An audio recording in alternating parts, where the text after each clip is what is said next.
अब अश्वत्थामा 7 चिरंजीवियों में से एक है। जी। जो बाकी चिरंजीवी हैं जो मुझे पता है वो हनुमान जी हैं, विभीषण है, वेदव्यास, कृपाचार्य, परशुराम, राजा बलि, और 7वें हैं अश्वत्थामा। ये भी माना जाता है क्योंकि जो सारे चिरंजीवी हैं जब कल की अवतार आएंगे तब कुछ हेल्प होगा उनका भी उस अवतार के लिए। अश्वत्थामा ही क्यों चुने गए? मैं आपका थोड़ा पर्सपेक्टिव चेंज करने की कोशिश करता हूँ। जी। अब पता नहीं मुझे कि आपको पता है कि नहीं, पर पहले तो आप ये जान लीजिए कि शिव जी के 19 अवतारों में से एक अवतार अश्वत्थामा है। ओह अच्छा। जी, तो अश्वत्थामा अपने आप में शिव अवतार है, पहली बात। दूसरी बात, ये फिर नज़रों की बात है कि आप उनको पांडवों के खिलाफ देख रहे हैं या कौरवों की तरफ देख रहे हैं, इसमें फ़र्क है। इसमें बड़ा फ़र्क है। ज़रूरी नहीं है कि मैं किसी का साथ दे रहा हूँ इसका मतलब ये है कि मैं किसी के खिलाफ। जी।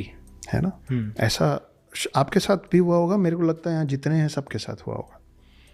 कभी ऐसा हुआ है कि आप किसी एक शख्स से सिर्फ इसलिए नाता तोड़ दिए हैं या बात नहीं करते हैं क्योंकि आपके पिता नहीं करते? जी। हुआ है ना? बिल्कुल। या आपके परिवार और जन किसी के बारे में एक धारणा बना ली और बिना जाने आपने डिसाइड किया कि क्या करें यार, मेरे को इतना बुरा नहीं लगता लेकिन अब परिवार का साथ तो देना पड़ेगा। द्रोणाचार्य उनके पिता बंधे हुए थे कुरुवंश के सिंहासन से। जी। वैसे भीष्म पितामह भी बंधे हुए थे। जी। अश्वत्थामा बहुत अच्छे मित्र थे दुर्योधन के, जैसे कर्ण थे। ठीक है, बहुत अच्छे मित्र थे और गुरु भाई भी थे। गुरु भाई तो वो अर्जुन के भी थे, गुरु भाई तो वो पांडवों के भी थे। जी।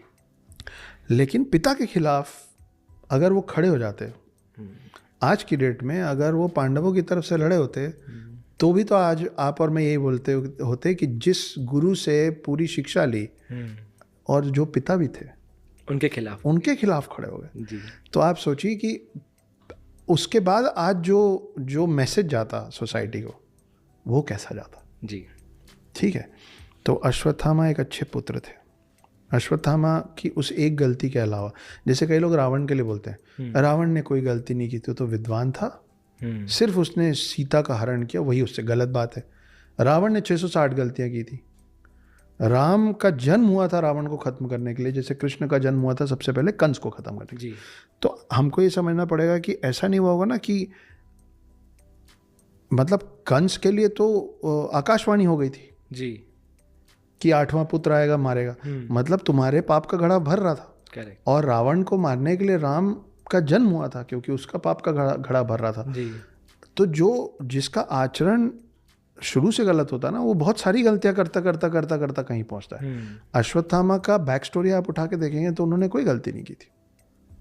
वो एक अच्छे मित्र थे, एक अच्छे योद्धा थे, एक अच्छे शिष्य थे, एक अच्छे पुत्र थे। उनका तर्क ये है, हेरा फेरी फिल्म देखिए, सिनेमा पे चलता हेरा फेरी नाम का मतलब क्या है कि चोर के घर चोरी करना चोरी नहीं होती, हेरा फेरी कहलाती। जी।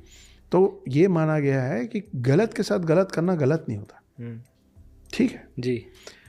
उनका ये मानना था कि जिस तरीके से द्रोणाचार्य का वध किया गया था वो गलत था। अश्वत्थामा के बारे में ये गलत खबर फैलाई गई, अश्वत्थामा हतो हता, अश्वत्थामा हतो, बाद में पता चला हाथी मार।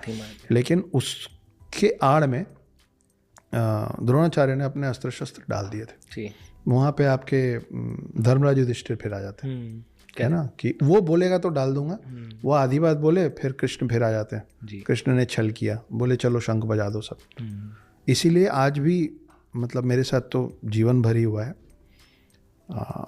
मुझे आपका ज़्यादा बैकग्राउंड नहीं मालूम है, पर कभी आपके साथ ऐसा, हम लड़कों के साथ ऐसा हो ही जाता है, कभी आपके साथ ऐसा हुआ है, I like you Avinash but बात, हाँ ये बात वाला थोड़ा है ना, I like you very much Avinash but as a friend. जी हुआ है? हाँ बिल्कुल हुआ है। आपको और मेरे को ये समझना पड़ेगा कि हम सब लोगों के लिए हमारे काम की बात ना बट के बाद की है। बट, परंतु, किंतु, लेकिन, मगर, पर, ये जो 5-6 शब्द जिसका अर्थात सेम ही है। जी। मेरे को कई लोग मिलते थे पहले भी, अभी भी मिलते हैं, Akshat you have got such an interesting story, we are so inspired, it will make such a great film but we can't take it. है ना? करेक्ट। मेरे काम का ये है कि तुम मेरे से ये कहानी नहीं खरीद रहे हो, बाकी सब रहने दो। जी। बाकी मेरे को पता है कि मैंने अच्छी कहानी लिखी है, इसीलिए इतने कन्विक्शन से सुना रहा हूँ। जी। ठीक है, ये सबके जीवन का सत्य है। ये मेरे को सबसे पुराना उदाहरण ना यहीं से मिलता है कि अगर द्रोणाचार्य बट के आगे सुन लेते तो युधिष्ठिर ने ये कहा था कि ये सत्य है कि अश्वत्थामा युद्ध भूमि में मारा गया। कृष्ण ने बोला शंख बजा दो, सारे शंख बजा दिए। उसके बाद इन्होंने बोला था पर जो अश्वत्थामा मरा है वो आपका पुत्र नहीं, एक हाथी है। वो सुना नहीं उन्होंने जी। तो हमको बात का ही सुनना होता है कि आप फ्रेंड जोन हो, ठीक है। तो वो जो द्रोणाचार्य के साथ हुआ था उसके एवज में, उसके पहले तक अश्वत्थामा पूरे विधि विधान से, रूल्स रेगुलेशन से लड़ रहे थे कि सूर्यास्त